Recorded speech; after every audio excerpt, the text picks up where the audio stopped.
Okay, 6 वाजले तर आपण करूया लेक्चर स्टार्ट. आता सगळ्यांनी अटेंडन्स मार्क करून घ्या पटापट.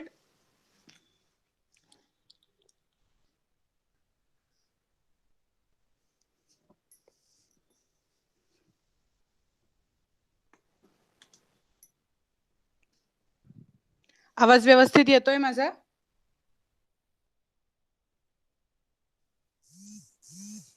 Okay, very good. So we will start with the lecture. आपण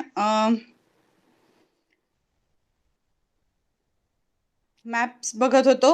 आठवतंय? Getting to know India. इंडियाचे मॅप, इंडियाच्या नकाशावरून, भारताच्या नकाशावरून आपण भारताबद्दल, भारताची जी भौगोलिक माहिती आहे ती घेत होतो. कुठल्या कुठल्या नद्या आहेत भारतामध्ये, त्याच्यानंतर कुठे कुठे उंच भाग आहे, सखल भाग आहे, नद्यांचा उगम कुठे आहे, त्यांचा रूट काय आहे, याच्याबद्दल आपण बघत होतो. Right? I will share the screen with you. Yes, is the screen visible? Screen दिसतोय? ओके. तर आता फिजिकल सेटअप जो भारताचा आहे तो आपण बघितला. त्याच्यानंतर आपण असे बघितलं की भारतामध्ये सगळीकडे प्रत्येक ठिकाणी फिजिकल सेटअप वेगवेगळा आहे. एका ठिकाणी खूप बर्फाने आच्छादलेला भाग आहे, एका ठिकाणी खूप उन्हाळा असतो, काही ठिकाणी दमट हवामान आहे, काही ठिकाणी मोकळी हवा आहे, आणि त्याच्यानुसार तिथे राहणाऱ्या लोकांचा पेहराव वेगळा आहे, कपडे घालण्याची स्टाईल वेगळी आहे, खाणं पिणं वेगळं आहे. राईट? आणि आता आपल्याला पुढचा भाग बघायचा आहे. Study the political map of India given above and answer the questions. So आता हा जो भाग आहे त्याच्यामध्ये भारतातले प्रत्येक राष्ट्र दाखवले, प्रत्येक राज्य वेगवेगळं दाखवलंय. ह्या मॅपला आपण काय म्हणणार आहे? Political map. राईट? हा काही फिजिकल मॅप नाहीये, प्रदेशानुसार केलेला मॅप नाहीये. तर हा पॉलिटिकल म्हणजे कुठली बाउंड्री कुठपर्यंत येते, कुठला राज्य कुठल्या हद्दीत आहे आणि त्या राज्याचं नाव, राजधानी काय, ह्याच्याप्रमाणे केलेला मॅप आहे फक्त. फिजिकल मॅप म्हणजे काय की ज्याच्यामध्ये नद्यांचा उगम विचारात घेतलेला आहे, तिथलं क्लायमेट विचारात घेतलेलं आहे, तिथला उंच भाग किती, पर्वत किती आहेत हे विचारात घेतलंय, असं. ओके, सो आता आपल्याला बघायचं आहे political map. Find our state, colour it with your favourite colour and write the name of its capital. तर आता आपलं स्टेट कुठलं आहे, आपलं राज्य कुठलं आहे ज्याच्यामध्ये आपण राहतोय सगळे? चॅटबॉक्स मध्ये नाव पाठवा. आपलं राष्ट्र कुठलं ज्याच्यामध्ये आपण राहतो ते राष्ट्र? करेक्ट, महाराष्ट्र. आता आपल्याला महाराष्ट्र शोधायचं आहे. आपल्या इंडियाच्या मॅप मध्ये महाराष्ट्र कुठे दिसतोय बघा बरं. हा इथे दिसला मध्ये मोठा. ओके. आणि दुसरा प्रश्न असा आहे की महाराष्ट्राचा तो, आता तुमच्याकडे टेक्स्टबुक असेल समोर तर कलर करा, नाही तर फक्त बघून ठेवा की इथे महाराष्ट्र आहे. अख्ख्या इंडियाच्या मॅप मध्ये महाराष्ट्राची लोकेशन व्यवस्थित लक्षात ठेवायची, कारण आपलं राज्य आहे ना ते कुठे येतं नकाशात ते कळायला पाहिजे आपल्याला. आणि पुढचा प्रश्न असा आहे, what is the capital of our state? तर आपल्या आता राष्ट्राची राजधानी कुठली, आपल्या राज्याची राजधानी कोणती आहे?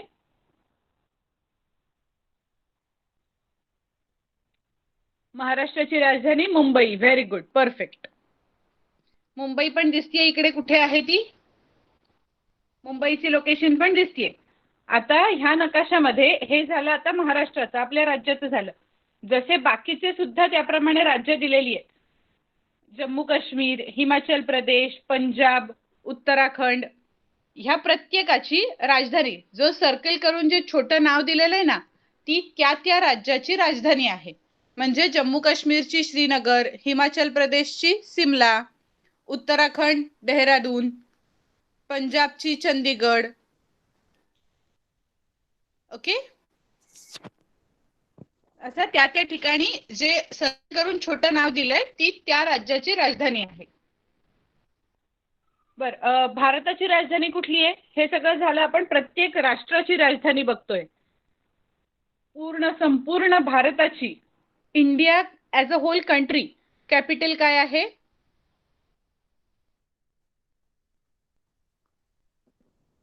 Correct, very good. मी फक्त स्पेलिंग चेंज करते. प्रमिता, तू लिहिलंय ते आन्सर बरोबर आहे. दिल्ली, स्पेलिंग हे आहे.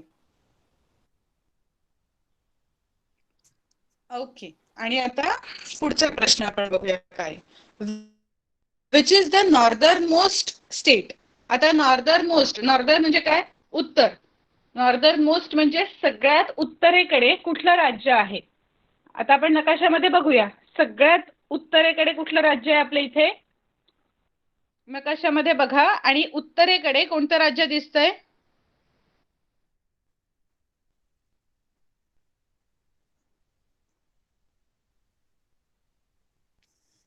चॅटबॉक्स मध्ये लिहा. सर्वात उत्तरेकडे नॉर्दर्न मोस्ट स्टेट कुठलं आहे भारतासाठी.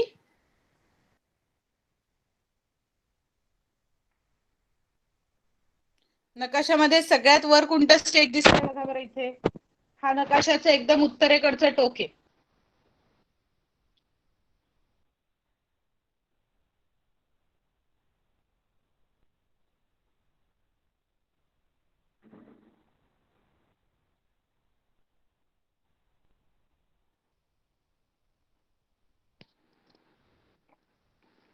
Correct. Jammu Kashmir. Very good.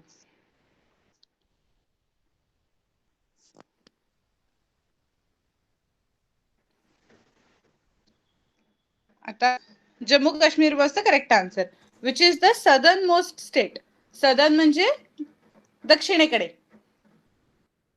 दक्षिण म्हणजे कुठली खालची दिशा जी आहे ती. आता नकाशामध्ये सगळ्यात शेवटी कुठलं स्टेट आहे. दक्षिणेकडे सगळ्यात शेवटचं स्टेट कुठलं इथे खाली कोणतं दिसतंय आपल्याला. तमिळनाडू.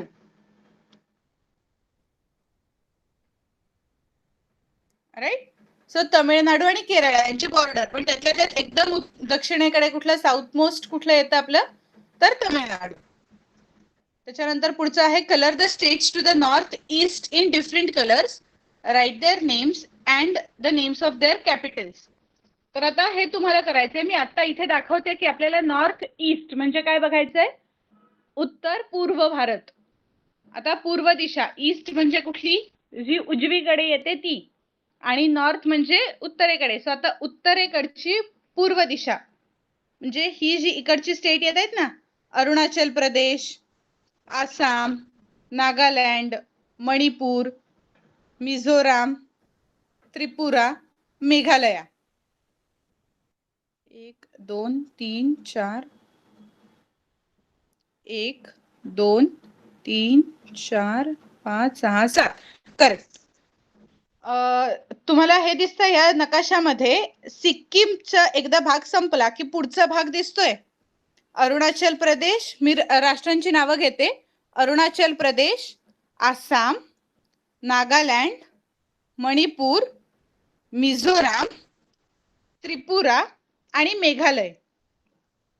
ही जी 7 राज्य आहेत, ही जी 7 स्टेट्स आहेत, यांना एका वेगळ्या नावाने ओळखलं जातं.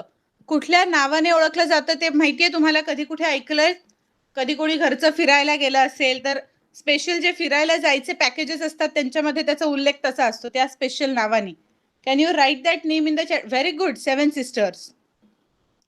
करेक्ट. तिथे मोस्टली फिमेल डॉमिनेटिंग आहे तो एरिया, म्हणून त्याला 7 सिस्टर्स असं नाव आहे.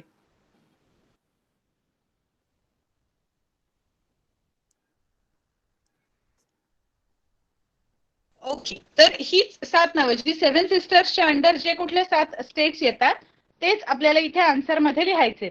आणि पुढे काय आहे नेम्स ऑफ देअर कॅपिटल्स म्हणजे त्या त्या राज्याच्या राजधानीचं नाव लिहायचंय. तर आता आपण काय करूया. Will start from Arunachal Pradesh. Arunachal Pradesh, Nagaland, Manipur, Mizoram, Tripura, Meghalaya आणि आसाम या क्रमाने आपण जाऊया. ठीक आहे. एकेकाचं मी नाव घेते. त्यांनी त्या 7 सिस्टर मधला एक स्टेट आणि त्याची राजधानी त्याची कॅपिटल असं सांगायची 2 नावं. ओके. सो फर्स्ट मी एकेकाचं नाव घ्यायला सुरू करते. पहिले आदेश माईक ऑन कर तुझा.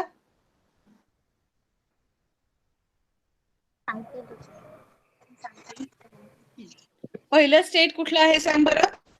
अरुणाचल प्रदेश. Very good. आणि त्याची कॅपिटल राजधानी कुठली दिसतीये. Itanagar. Perfect. Very good. You can switch off your mic now. आता पुढे अनुज, तुझा माईक ऑन कर. Yes teacher. येस. पुढचा स्टेट वाच. आसाम. आणि capital. Dispur. Very good. You can switch off your mic now. Next, Pramita.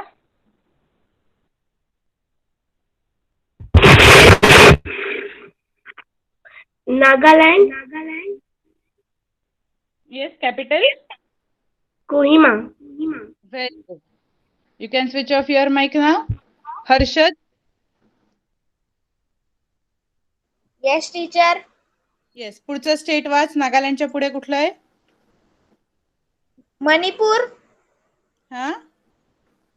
Capital. Capital कुठली दिसतीये? मणिपूरच्या इथे जवळ सर्कल करून कुठलं नाव लिहिलंय?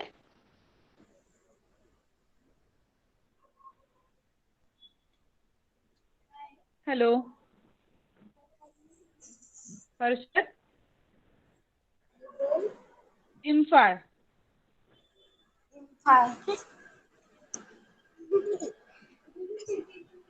ओके, इम्फाळ. Next Yes. आहे हर्षद झाला ना. आता स्वराज. स्वराज, माईक ऑन कर.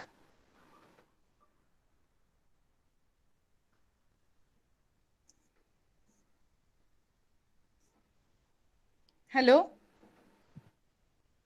आहे का स्वराज मीटिंग मध्ये? नाही येतो. ओके.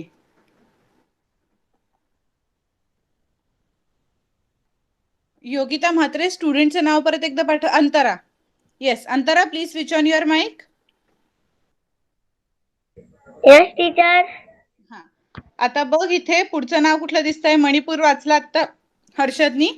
त्याच्या खाली कुठली राज्य दिसतंय तुला? मिझोराम.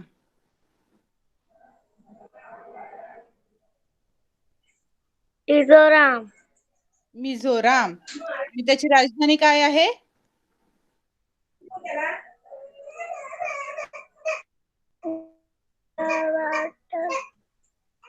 मराठीमध्ये पुस्तक आहे तुझ्याकडे? मराठी आहे तुझ्या समोर? Yes teacher. आहे ना. मग त्याच्यात बघ बरं, मिझोराम नकाशामध्ये, आणि त्याची राजधानी काय दिली आहे?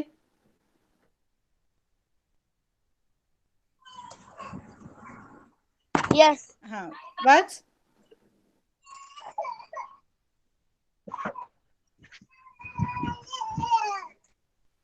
टीचर 2 मिनिटं थांबा. ओके ओके, ठीक आहे, चालेल. नंतर वाच. मग थोड्या वेळाने वाचलंस तरी चालेल. पुस्तक जवळ घेऊन बस, मग नंतर वाच. मी उरलेली 2 नावं आता सांगून टाकते. त्रिपुरा, आगरतळा, मेघालय, शिलाँग. ओके. ह्या राज्य पण लक्षात ठेवा. 7 सिस्टर्स मध्ये येणारी, आणि त्यांच्या राजधान्या सुद्धा लक्षात ठेवा. प्रश्न येऊ शकतो परीक्षेमध्ये. Colour the largest state in yellow and circle it's capital. आता आपल्याला लार्जेस्ट स्टेट कुठलं दिसतंय? सगळ्यात मोठं स्टेट कुठलं दिसतंय भारतात?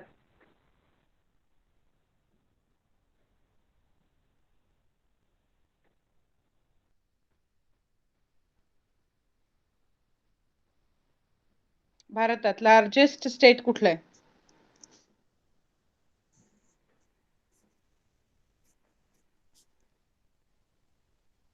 ते शोधायचं. त्याची कलर करायचं ते तुमच्या टेक्स्टबुक मध्ये, आणि त्याची राजधानी कुठली आहे ती सुद्धा लिहायची. ओके. हे आता पुढच्या लेक्चर मध्ये करून आणा. What do the names in red letters show? जे आता बघा, तुम्ही नकाशा आपण जेव्हा बघतोय तेव्हा आपल्याला काही ठिकाणी काळा फॉन्ट यूज केलेला दिसतोय, आणि काही ठिकाणी लाल फॉन्ट दिसतोय. तर आता लाल फॉन्ट काय रिप्रेझेंट करतोय?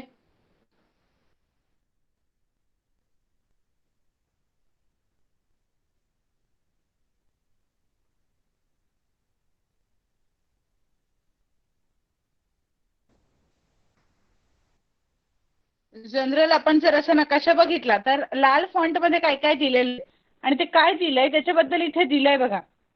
ते कुठेतरी आपल्याला नकाशातच दिलेलं असतं की लाल फॉन्ट कशासाठी यूज केलाय.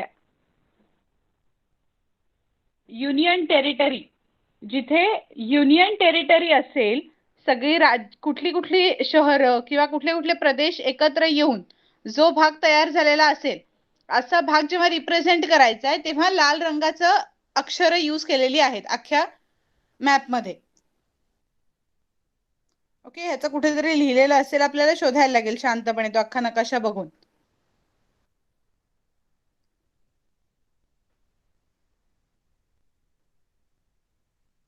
India is a democratic republic. The capital of India is New Delhi. Considering the area, Rajasthan is the largest state in India. It is followed by Madhya Pradesh. Maharashtra is in the third place. Goa is the state with the smallest area.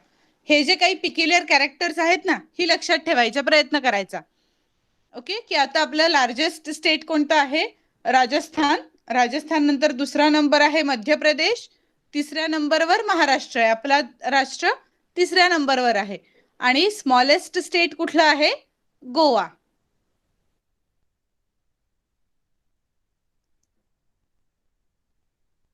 Okay, so आता पुढे try दिस मध्ये काय आहे? Let each person in the class choose one state. Use the following points to collect information about the state. चालेल, आपण ही activity करूया. Social and cultural features, that is language, festivals, clothing, dance forms, etc. Geographical features, landforms, water bodies, forests, etc. You can take the help of school library, newspaper, magazine, internet, television and teacher to find this information. तर आता आपल्या क्लासमध्ये आता मी बघते जरा lecture मध्ये किती मुलं आहेत. अंतरा आहे, प्रमिता, आदेश, अनुज आणि हर्षद 5 जण आहेत. तर आता 5 जणांनी तुम्ही 5 कुठलीही राज्य सिलेक्ट करायची. ओके, आणि मी एक राज्य सिलेक्ट करेन 6वं. आणि तुम्हाला जे राज्य आलेलं असेल, तुम्हाला जे राज्य आवडेल त्या राज्याची ही सगळी माहिती आपण लिहून आणायची पुढच्या लेक्चरमध्ये. की सोशल आणि कल्चरल फीचर्स म्हणजे त्यांच्याकडे कुठली भाषा बोलतात, तिथे कुठले सण साजरे केले जातात, त्यांचा पेहराव कसा आहे, क्लोथिंग, पुरुष कसे कपडे प्रदान करतात, स्त्रिया कसे कपडे प्रदान करतात, डान्स फॉर्म्स, प्रत्येकाचा स्पेशल फॉर्म असतो. जसं महाराष्ट्राची लावणी आहे, गुजरातचा गरबा आहे, तसं प्रत्येकाचा डान्स फॉर्म स्पेसिफिक आहे आपल्या इथे. तर तसा कुठला डान्स फॉर्म तिथे आहे. जॉग्राफिकल फीचर म्हणजे तिथे किती कशी लँड आहे, तिकडे कुठल्या प्रकारची पर्वत रांगा जास्ती आहेत, सपाट जमीन जास्ती आहे, पठारं जास्ती आहेत, किंवा वॉटर बॉडीज, तिथे कुठल्या मेन नद्या वाहतात, कुठलं एखादं मोठं वेगळं असं आकर्षक तलाव आहे का, जंगल किती आहेत. ओके, ही सगळी माहिती आपल्या आपल्या राज्याची काढून आणायची. तर एकदा मला फक्त तुमच्या आवडीने चॅटबॉक्स मध्ये एक एक राज्य कळवा. अनुज घेणारे महाराष्ट्र, अजून दुसरं कोणी? अनुजनी महाराष्ट्र सांगितलंय, बाकी आदेश, प्रमिता, अंतरा, एकेका राज्याची नावं कळवा. कशाबद्दल तुम्ही सगळी माहिती काढून आणाल?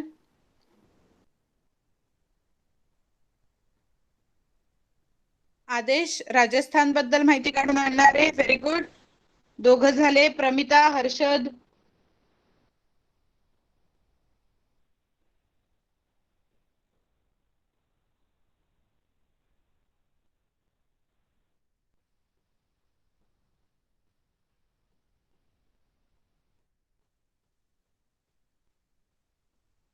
सांगा पटापट. Pramita Madhya Pradesh, very good. हर्षद तू कोणतं स्टेट घेणार?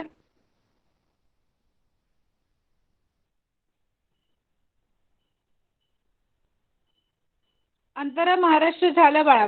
अनुज महाराष्ट्र घेणार आहे. एखादा आता एखाद्यानी उत्तर, ओके, हर्षद उत्तर प्रदेश घेणार आहे. अंतरा एक साऊथ इंडियन देते तुला स्टेट, केरळाबद्दल माहिती घेऊन ये, केरळ बद्दल. ओके, सो नॉर्दर्न स्टेट बऱ्यापैकी झाली आहेत आपली कव्हर. साऊथ इंडियन एक पण स्टेट कव्हर नव्हतं झालेलं. तर अंतरा तू केरळ बद्दल माहिती आण. ठीक आहे, सो आता फिक्स झालं. मी परत एकदा सांगते. अनुज महाराष्ट्राबद्दल, आदेश राजस्थान बद्दल, प्रमिता मध्य प्रदेश, अंतरा केरळ आणि हर्षद उत्तर प्रदेश. ओके, अजून नाहीये कोणी आत्ता तरी लेक्चरमध्ये. पुढच्या लेक्चरला मग आपण डिस्कस करूया. ठीक आहे, मी एक उत्तरेकडचं घेते. 7 सिस्टर्स पैकी एक अरुणाचल प्रदेश किंवा मिझोराम, ती जी स्टेट आहे त्याच्यापैकी एखाद्या स्टेटचं मी काढून आणेन माहिती. ओके, सो नाव yeah.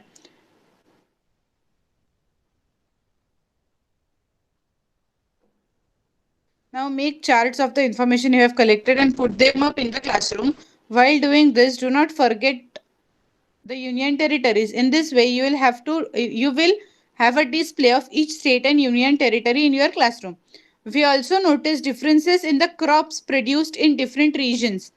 बरोबर, आपण मागच्या वेळेला बघितलं होतं की प्रत्येक ठिकाणची शेती पण वेगळी असते, प्रत्येक ठिकाणची पिकं वेगळी असतात. Let us find out where the coffee, tea, oranges, mangoes, etc.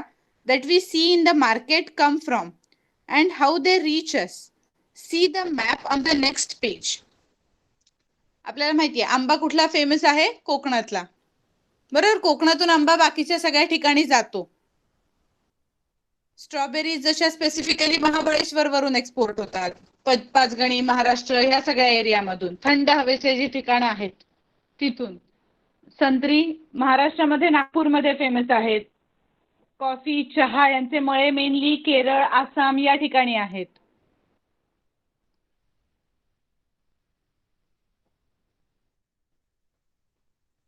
Okay. Apart from the Indian mainland, several groups of islands are also included in the Indian territory. हा आपल्यासाठी एक वेगळी जरा छान इन्फॉर्मेशन आहे. काय की जो आपण भारताचा नकाशा बघतो, तो नकाशा सोडून जी बाहेर काही आयलँड्स आहेत, जी काही बेट आहेत, त्यांचा सुद्धा समावेश हा भारताच्या टेरिटरीमध्येच केला जातो, भारताच्या भूप्रदेशातच केला जातो. तर ती आयलँड्स पैकी कुठली कुठली आहेत आपण बघूया. The Lakshadweep islands in the Arabian sea. Arabian sea मधलं लक्षद्वीप आयलँड इथे दिसतंय बघा आपल्याला. त्याच्यानंतर पुढचं कुठलं आहे? The Andaman and Nicobar islands in the bay of Bengal. The coastal islands near the Indian mainland. All these islands have strategic locations from the defense point of view. Long ago, forts were built on some of these islands off the coast of Maharashtra to safeguard the coast.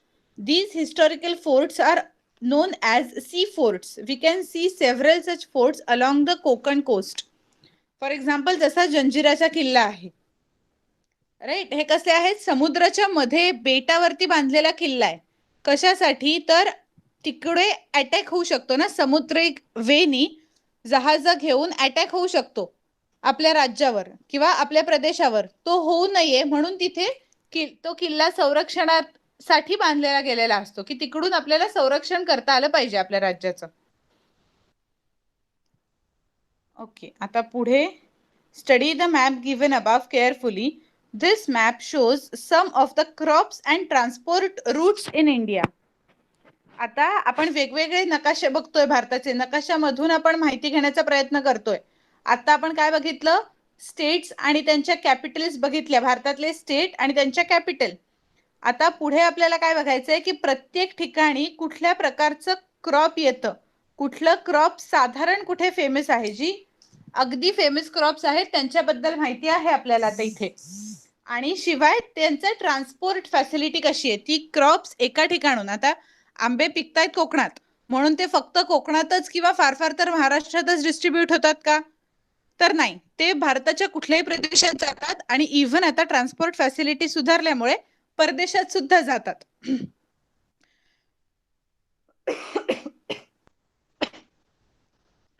Okay, तर आता आपण बघूया कुठे कुठे काय काय famous आहे ते. Answer the questions given below with the help of the map. From where will we obtain saffron? Trace the most convenient route. Saffron म्हणजे काय? सॅफ्रनला मराठीत काय म्हणतात माहितीये?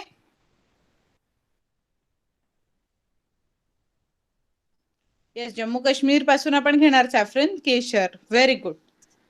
जे खीर मध्ये किंवा गोड पदार्थात आपण युजली वापरतो ना केशर, छोटूशा डिब्बीत येतं ते. तर ते सॅफ्रन आता आपण कसं बघायचं, नकाशामध्ये इथे बघायचं कुठे सॅफ्रन बद्दल काही लिहिलंय का. सॅफ्रन साठी सिम्बॉल दिलाय बघा त्यांनी, 2 पानं आहेत आणि ग्रे कलरचं आहे. तर ते मेनली कुठे आहे बघा, जम्मू काश्मीर मध्ये. आणि दुसरीकडे कुठे आहे का, तर नाही. नकाशा पूर्ण बघायचा, कुठेच नाही. तर जम्मू काश्मीर मधनं आपण ते बाकीच्या सगळीकडे ट्रान्सपोर्ट केलं जातं. आणि त्याच्यासाठी आता बेस्ट रूट कुठला आहे, कशा थ्रू ते येऊ शकेल ते बघायचं. तर जो येलो कलर आहे, नॉर्थ साऊथ कॉरिडॉर, ते येलो कलरच्या वेनी ते बऱ्यापैकी डिस्ट्रीब्यूट होऊ शकतं. That is the fastest route possible.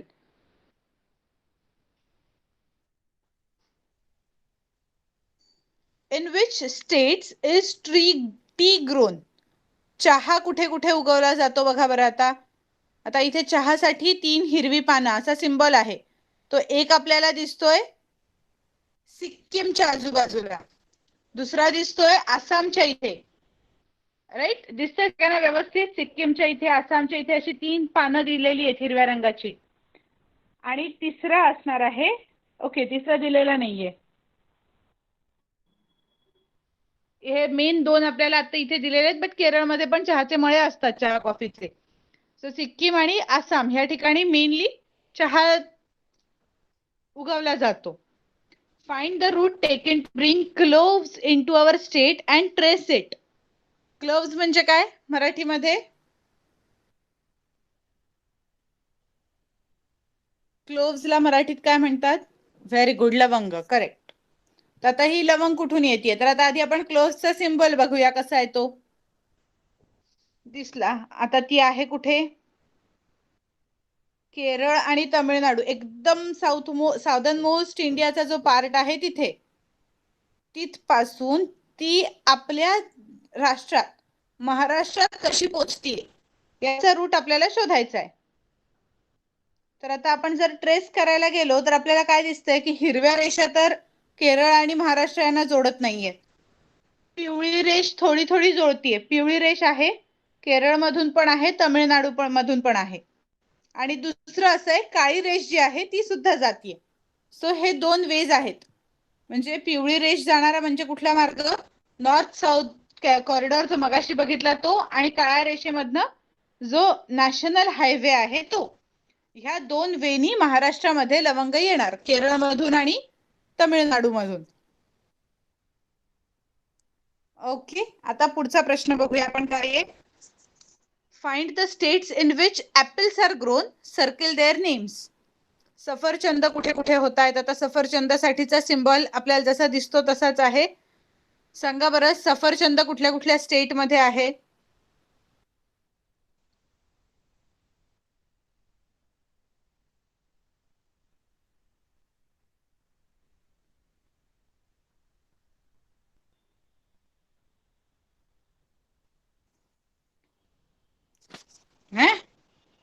Singapore, Srinagar, Jammu Kashmir, Srinagar. Correct.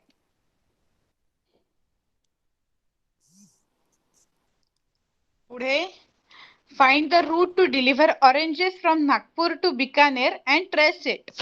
आता आधी आपल्याला 2 गोष्टी शोधायला लागतील. एक म्हणजे बिकानेर कुठे आणि दुसरं नागपूर कुठे. आता जिथे संत्र दिसतंय ते नागपूर आहे, ते कळतंय लगेचच. आणि बिकानेर कुठे आहे बघा बरं, राजस्थान मध्ये दिसतंय बिकानेर, जे ब्लॅक कलरनी नॅशनल हायवेनी जॉईन झालेला आहे. सो ट्रेस जर आपण पास केला तर कसा आहे, नॅशनल हायवे वापरून नागपूर पासून बिकानेर पर्यंत संत्री पोहोचणार.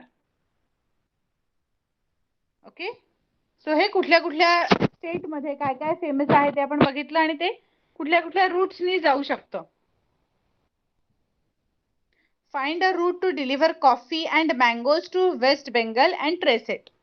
तर आता कॉफी तयार करणारे पहिल्यांदा राष्ट्र कुठली आहेत? तर केरळ कर्नाटकाच्या बाउंड्रीवरती आपल्याला कॉफी दिसतंय. तिथपासून पुढे कुठे आहे जायचंय आपल्याला? वेस्ट बेंगॉलकडे. वेस्ट बेंगॉलकडे जाताना पुन्हा आपल्याला बहुतेक नॅशनल हायवे एक दिसतोय आणि हिरव्या रंगाचं गोल्डन क्वाड्रिलॅटरल मेजर एअरवेजनी जाऊ शकतो. आणि how will you send onions from Maharashtra to Arunachal Pradesh? महाराष्ट्रापासून काय पाठवायचे? अनियन्स, कांदे अरुणाचल प्रदेशला पाठवायचे आहेत आपल्याला. तर महाराष्ट्रापासून ते एअरवेनी जाऊ शकतात वेस्ट बेंगॉल पर्यंत आणि तिथून नॅशनल हायवेचा वापर करत अरुणाचल प्रदेश. ओके, सो असं आपल्याला इथे रूट शोधायचे. करेक्ट, नॅशनल हायवेचा आयदर वापर होऊ शकतो किंवा एअरवेजचा वापर होऊ शकतो.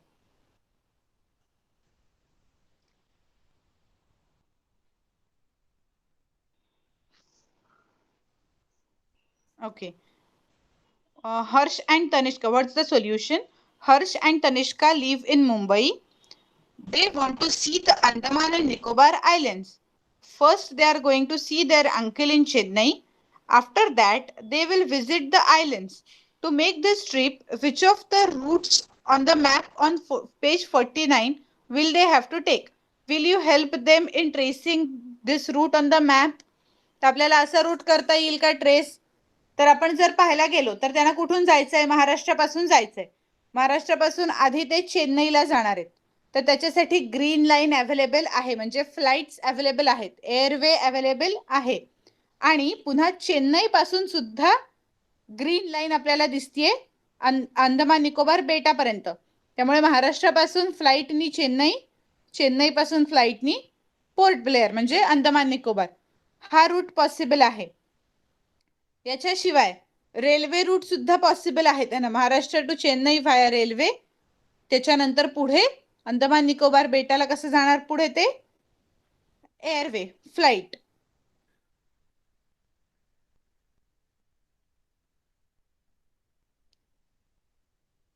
ओके, किंवा वॉटरवे. दुसरा वे आहे वॉटरवे, जहाजातून जाऊ शकतात चेन्नईवरून. एअरवे सुद्धा पॉसिबल आहे आणि वॉटरवे सुद्धा पॉसिबल आहे या केसमध्ये.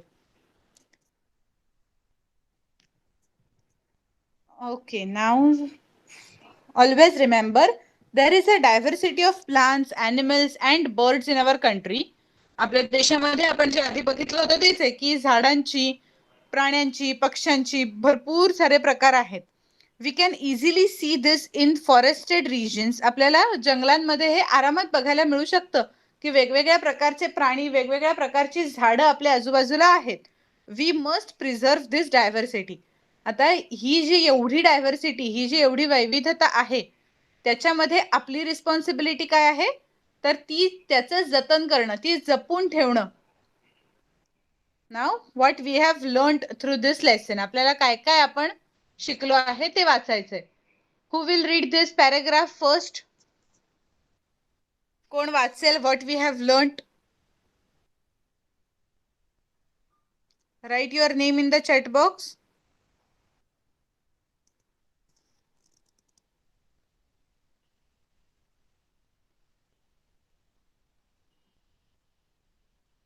का मी नाव घेऊ? तुम्ही सांगा कोण वाचतंय.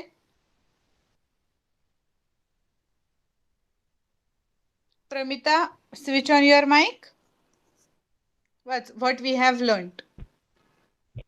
What we have learned. We studied India with the help of maps. We studied the landform and water bodies in India. Through activities, we obtained information about the various languages, clothes, festivals, and other features of India. We identified some crops and transport roads in India. In India. Very good. India.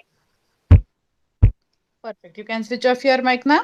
आता आपण एक्सरसाइजचा थोडासा part solve करूया. Correct the following statements and write them in your notebook. So आता काय जी खाली statements दिली आहेत त्याच्यात काहीतरी मिस्टेक आहे, काहीतरी चूक आहे, ती आपल्याला शोधून काढायची आणि ती सोडून देऊन कसं आपल्याला स्टेटमेंट करेक्ट करता येईल ते बघायचंय. फर्स्ट स्टेटमेंट काय आहे ते वाचते मी. There are coffee plantations in Himachal Pradesh. Himachal Pradesh मध्ये कॉफी प्लांटेशन होतं. Is it true? Coffee Himalaya मध्ये आहे का? तर नाही. What we can write? There is coffee plantation in Kerala regions. In Kerala regions. So instead of Kerala, instead of Himachal Pradesh, we can write there as Kerala. Konkan lies in the eastern part of India. Konkan पूर्व दिशेला आहे का भारताच्या? भारताच्या पूर्व दिशेला येतं का कोकण? नाही. कुठल्या दिशेला येतं? पश्चिम. आणि पश्चिमला इंग्लिशमध्ये काय म्हणतात? वेस्टर्न. सो इथे आन्सर काय होणार आपलं? Konkan lies in the western part of India. Tripura is the smallest state in India. Tripura सगळ्यात छोटं स्टेट आहे का? तर नाही. कुठलं स्टेट आहे जरा चॅटबॉक्स मध्ये लिहून कळवा मला. Smallest state in India is Goa. Very good. The Sabarmati river flows through Madhya Pradesh. कुठल्या राज्यातून वाहते साबरमती नदी? त्या नदीच्या किनारी असलेल्या आश्रमाला साबरमती आश्रम असं नाव आहे, जे एका राज्यामध्ये अगदी फेमस आहे. Very good Gujarat. Correct. The Sahyadri mountains are located in Andhra Pradesh. Sahyadri mountains are located in Andhra Pradesh. It is not true. कुठे आहेत सह्याद्री पर्वतरांगा? सह्याद्रीची पर्वतरांग कुठे आहे सांगा बरं? महाराष्ट्र. Very good. सो हा एक्सरसाइज झाला. आता पुढे make a chart of the states and rivers flowing through or in them.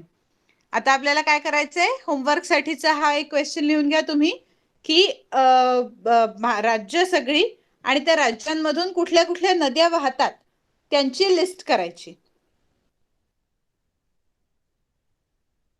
Okay. So अशा प्रकारे आपला गेटिंग टू नो इंडिया हा चॅप्टर सुद्धा संपलाय. भारताबद्दलची आपली बऱ्यापैकी माहिती आता घेऊन झालेली आहे. एकदा तुम्ही धडा शांतपणे वाचा. तुम्हाला नकाशावरून अजून काही समजतंय का ते बघा. आणि जी ऍक्टिव्हिटी मी करायला सांगितली आहे, एक राज्य आपण प्रत्येकाने सिलेक्ट केलेलं आहे, त्या राज्याची स्पेसिफिक इन्फॉर्मेशन, स्पेसिफिक माहिती काढून आणा. ओके. आता आपण पुढच्या चॅप्टरला स्टार्ट करूया. मला एक सांगा, तुमचे अजून कुठले चॅप्टर झाले? आपण आता 10th चॅप्टर संपवलाय. त्याच्या पुढचा 11th चॅप्टर झालाय की अजून व्हायचा आहे? 12th झालाय. 11th बाकी आहे ना? म्हणजे एकाने फक्त जरा कोणीतरी, प्रमिता माईक ऑन कर आणि मला सांग, 11th बाकी आहे ना अजून? Yes ma'am. 11th बाकी आणि 12th झालाय. Okay okay, thank you. आपण 11th पासून स्टार्ट करूया. नेक्स्ट चॅप्टरला लगेच सुरुवात करूया आपण. आपल्याकडे वेळ आहे कारण भरपूर. Our home and environment. आता याच्यात काही चित्र नेमकी दिसत नाहीयेत. ठीक आहे. On the way to your school और मार्केट और when you travel to another town you see many things. Observe carefully the houses that you see. आता आपण जेव्हा शाळेत जातो किंवा कुठेही बाहेर पडतो तेव्हा सगळीकडे आपल्याला घरांची बांधणी, प्रत्येक ठिकाणचं घर हे वेगळं दिसतं. Note the construction, shape, building material and other aspects of different houses. Do some of the houses resemble the specimens shown above. आता यातल्या 3 चित्र आपल्याला दिसत नाहीयेत, पण बाकीची 3 चित्र दिसत आहेत. तर याच्यापैकी प्रत्येक टाईपचं घर आपण कुठे ना कुठेतरी बघतो, बरोबर. शहरात जर आपण फिरत असू तर मोस्टली मोठमोठ्या इमारती असतात, बिल्डिंग्स असतात, राईट. खेडेगावामध्ये गेलं तर थोडी बसकी घरं असतात. त्यात पण जर कोकणाच्या खेडेगावामध्ये गेलो आपण तर कौलारू घरं असतात, है ना. प्रत्येक ठिकाणी तिथले जे काही प्रदेश आहे त्याप्रमाणे घरांची रचना वेगळी असते. काही ठिकाणी मोठमोठे बंगले असतात कारण तिथे जागा अवेलेबल असते तेवढं मोठं घर बांधायला. मुंबई सारख्या ठिकाणी जिथे क्राऊडेड प्लेस आहे, घर बांधायलाच मुळात जागा नसते. ती उंच उंच बिल्डिंग बांधत जातात 20-25 मजल्यांची, आणि घरांचा साईज आतमध्ये छोटा छोटा असतो. का तर कमी जागेत बरीच लोक मावायचे असतात ना, बऱ्याच लोकांना बसवायचं असतं. आणि तेच जर आपण कुठे एखाद्या गावाकडे गेलो तर भरपूर मोठी जमीन असते आणि भरपूर मोठं घर असतं. तुम्ही आजोळी जात असाल किंवा घरी कुठे गावाला जात असाल तेव्हा बघत असाल त्यांची घरं किती मोठी आहेत, है ना. हे सगळ्यांनी एक्सपिरियन्स केलं असेल ना, की जेव्हा आपण गावाकडे जातो घर खूप मोठं असतं आणि आपण जेव्हा मुंबईमध्ये येतो तेव्हा घर एकदम छोटं आहे आपलं, right. What materials are used, हे पण वेगळं आहे. मटेरियल्स, कशाने घर बांधलेलं आहे ते सुद्धा वेगळं असतं. काही घरं मातीची बनलेली असतात, काही सिमेंटची असतात. त्याच्यानंतर जे छप्पर असतं घराचं, ते बऱ्याचशा वेळेला, काही वेळेला सिमेंटचं असतं, काही वेळेला पत्र्याचं असतं, काही वेळेला गवताचं असतं, कौलं असतात. सो हे प्रत्येक ठिकाणी मटेरियल ज्याने घर कन्स्ट्रक्ट केलंय ते सुद्धा वेगळं आहे. Compare any two types of houses that you saw and note down the difference. जे आता आपण बोललो तेच, की काही घरं मातीपासून बनलेली आहेत, काही घरं विटा आणि सिमेंट पासून बनलेली आहेत. What are the different things from which a house gives us protection? In what way are the houses A B C are different? आता नेमकं आपल्याकडे बी फक्त दिसतंय, ए सी दिसत नाहीये. Which of them appears to be the safest? ठीक आहे, आता ह्या क्वेश्चनचं आपल्याला थोड्या वेळासाठी उत्तर नाही देता येणार. We saw different types of houses in the pictures. Their main uses can be listed as follows. Main घरांचा महत्वाचा उपयोग, मेन जे युजेस असतात, ज्या कारणासाठी घर बांधलं जातं आणि लोक ज्या कारणासाठी घर घेऊन राहतात, तर मेन त्यांचा उद्देश काय आहे? तर शेल्टर. बरोबर, आपल्याला एक छत पुरवणं, की जेव्हा पाऊस असेल, ऊन असेल, काही हार्श कंडिशन असेल, आपण सेफ राहिलं पाहिजे, याच्यासाठी जे प्रोटेक्शन किंवा शेल्टर दिलेलं असतं ते. अ रेस्टिंग प्लेस, जिथे आपण आराम करू शकतो, जिथे आपण आरामात राहू शकतो. ऑफिस सुद्धा एक बिल्डिंगच असते, but can we rest at office? आपण तिथे कामाला जातो. जसे आपण घरी राहतो तसे आपण ऑफिसमध्ये नाही राहू शकत. So resting place, protection against the sun, the wind, the cold and the rains. सो जे बाहेरचे क्लायमेट चेंज आहेत त्या सगळ्या क्लायमेट पासून प्रोटेक्शन देणं. Protection from wild animals. बरोबर, घराची दारं खिडक्या बंद केल्या की जंगली प्राण्यांपासून, जे आता गावाकडे जी घरं असतात तिथे असं होऊ शकतं की तिकडे प्राणी येतात घराच्या आजूबाजूला. आता आपण शहरात राहतोय तर आपल्या आजूबाजूला काय फक्त कुत्री मांजरी फिरत असतात. बाकी ठिकाणी जेव्हा जंगली प्राणी येतील, वाघ, सिंह असे जेव्हा फिरत असतात आजूबाजूने, त्यांच्यापासून प्रोटेक्शन मिळवण्यासाठी घरांचा उपयोग होतो. Keeping ourselves safe from anti social elements. Right, so हे सगळे मेन पर्पजेस ऑफ हाऊस आहेत. Then the above figure shows a map of India and the types of houses that are common in the respective regions since ancient times. Note how the construction or structure of the houses changes from region to region. आता आपण काय बघितलं? प्रत्येक ठिकाणी, आता आपण फक्त एकाच, आता महाराष्ट्र राज्य कन्सिडर केलं तर त्याच्यात शहर आणि खेड्यांमध्ये, गावांमधल्या घरांच्या रचनेत फरक पडतो. पण असाच घरांच्या रचनेतला फरक हा ती घरं कुठे आहेत याच्यावर सुद्धा पडतो. राईट, म्हणजे कोकणातलं घर आणि एखादं नॉर्थ रिजन मधलं घर हे दिसायला सेम दिसतं का? म्हणजे कोकणातलं, महाराष्ट्रातलं घर आणि पंजाब मधलं घर यांच्यामध्ये थोडा फरक असतो. आतलं वातावरण मे बी सेम असेल, बट जे कन्स्ट्रक्शन साठीचं लागलेलं मटेरियल असतं ते वेगळं असतं.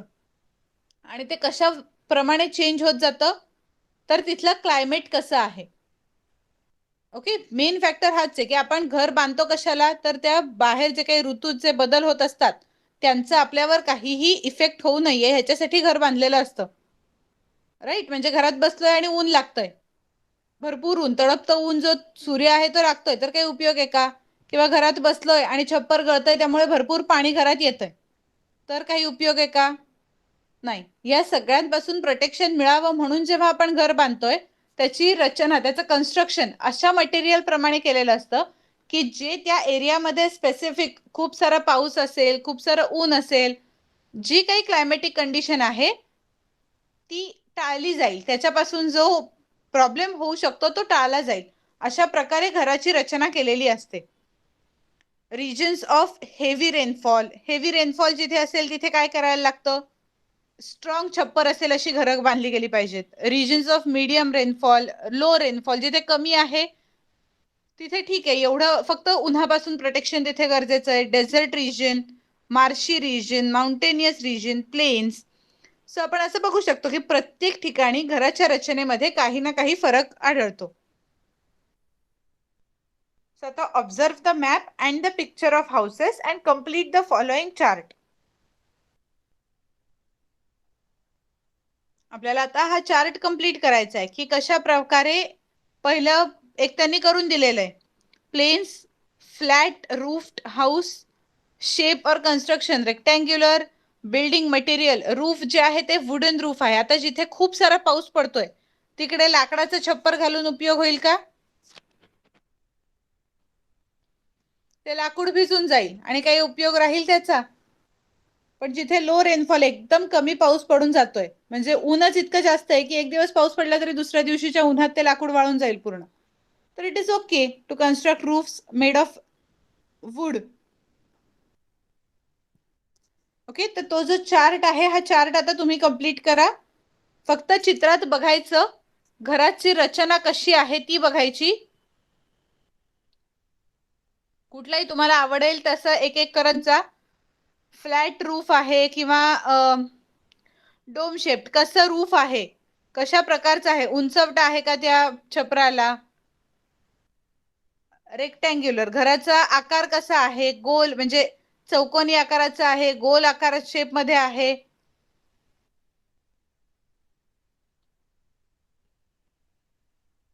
Next, people build houses to suit the climate of their region. हे जे आपण बोललो तेच की घराची रचना कशी केली जाते, तर जसं बाहेर क्लायमेट आहे त्यानुसार. Using the natural resources that are available, हा दुसरा पॉइंट आहे की जे नॅचरल रिसोर्सेस त्या एरियामध्ये जास्ती आहेत, त्या रिजनमध्ये जास्ती आहेत, त्यांचा वापर केला जाणार. Differences in the construction and building materials give rise to the different types of houses. So जे कन्स्ट्रक्शनसाठी आणि बिल्डिंगसाठी वेगवेगळे मटेरियल वापरले जातील, त्याच्यामुळे वेगवेगळे फॉर्म्स, वेगवेगळ्या आकाराचे, वेगवेगळ्या प्रकारचे आपल्याला घरं बघायला मिळतात.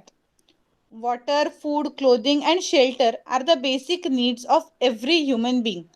प्रत्येक माणसाच्या मूलभूत गरजा, बेसिक नीड्स. प्राईम नीड्स काय काय आहेत?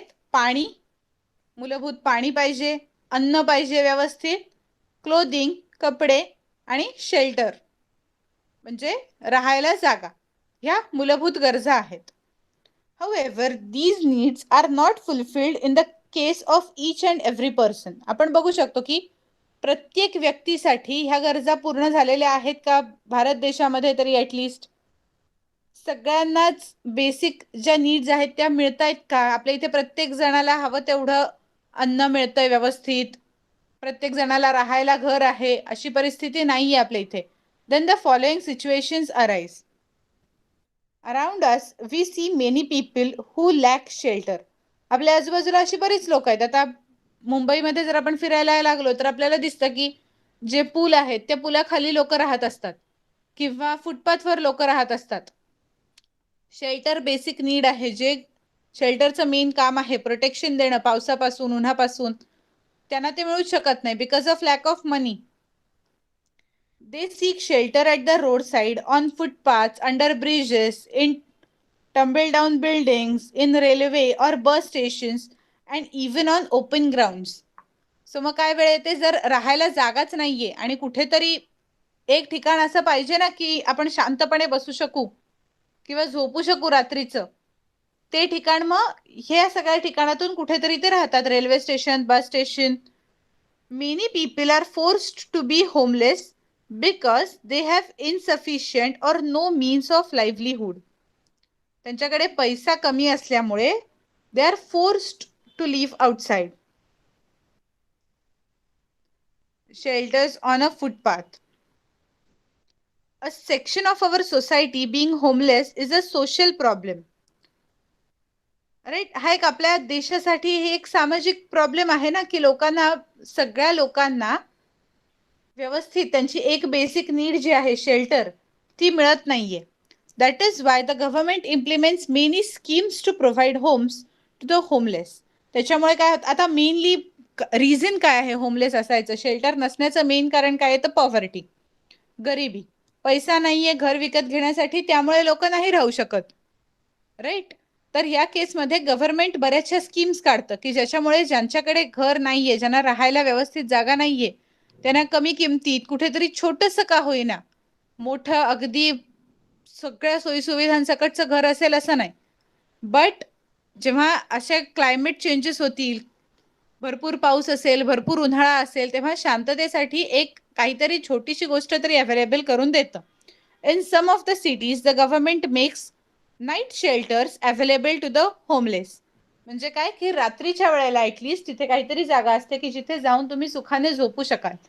आता आपण बऱ्याचदा असं होतं की आपल्या मनात विचार येतो, जर आपल्याला दुसऱ्या दिवशी शाळा असेल, आई वडिलांना ऑफिस असेल, तर लोकांचा विचार काय होतो पटकन, की जो काही पाऊस पडायचा तो रात्री पडू दे.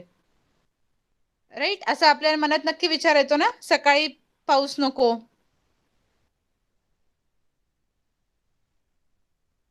वाटतं का तुम्हाला असं? शाळेत जायचंय, आई वडिलांना ऑफिसला जायचंय, तर आपण काय म्हणतो पटकन की रात्री काय तो पाऊस येऊन जाऊ दे, सकाळच्या वेळेत नको, म्हणजे मग शाळेत जाताना वगैरे बरं पडेल. राईट. बट आता आपण असं का म्हणू शकतो, कारण आपल्या डोक्यावर छप्पर आहे, आपण निवांत झोपू शकतो, आपल्याला तो पाऊस काहीच हार्म करत नाहीये. बट ज्या लोकांकडे घरं नाहीयेत त्यांना रात्री पाऊस आला तर ती झोप सुद्धा व्यवस्थित मिळू शकत नाही, कारण त्यांना रात्री उठून तो पाऊस आल्यामुळे पळापळ करायला लागते की आता जायचं कुठे एवढ्या पाऊस पडत असताना, जर डोक्यावर आपल्या छप्परच नाहीये.